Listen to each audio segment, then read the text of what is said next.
My opinion, Rush is one of the greatest bands of the 1970s, but the question is, were they at their best in the 1970s?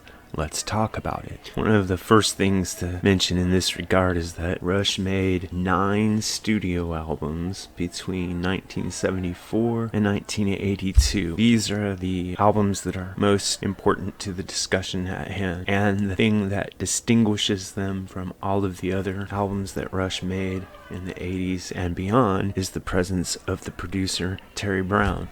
In my opinion, it is this single element that differentiates everything Rush did in its first 9 albums from everything Rush did afterward. Terry Brown is the X factor. Once Rush moved on from using Terry Brown as their producer, everything about the band changed. The chemistry remained the same, and the basic progressive, high standard of musicianship with socially conscious and reflective lyrics. That format remained intact. At the same time, the band's basic sound and identity underwent a sea change, and it was almost exclusively due to the unplugging of Terry Brown as the band's primary producer.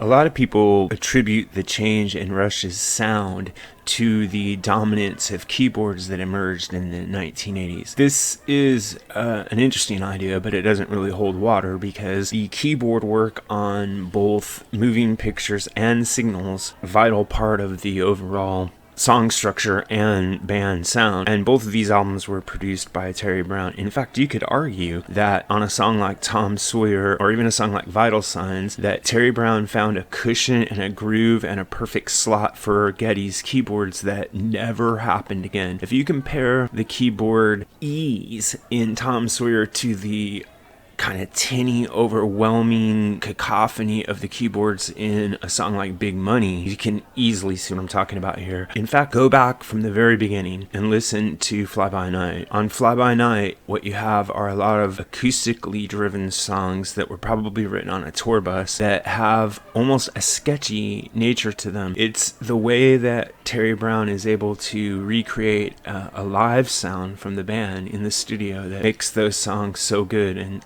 so memorable. On Caress of Steel, he is able to support the band's vision of a sustained concept album on side 2 with The Fountain of Lamneth, and even though that epic is flawed, it's not due to the production. The production's actually very clever and is compatible with the vision the band's trying to get across.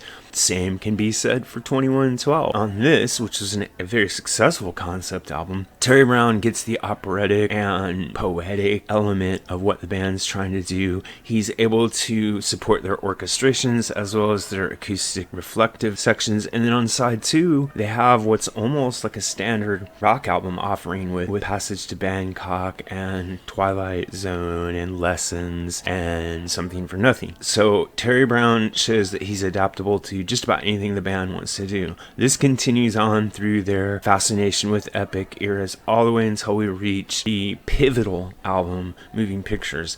For just about anyone you would ask, this is the quintessential Rush album, and for me, it's the quintessential moment that Terry Brown proves he was the indispensable element to Rush's sound and success. He is able to support a band that is completely transforming from a guitar-driven, epic-centered band to a concise, progressive band with a lot of what were known at the time as new wave influences, with the keyboards coming in front and center. By the time you get to Signals, the keyboards had completely taken over the forefront of Rush's sound, and yet Terry Brown's surfing on this keyboard wave as though he had been there all his life, when in fact no producer had actually been there before. Rush was pretty much the first band to bring the keyboards into a heavy rock format on a popular radio-centered basis. At this point, they did start to have radio success, and the sound that they had on Moving Pictures and Signals is what I would call the signature Rush sound. I actually believe that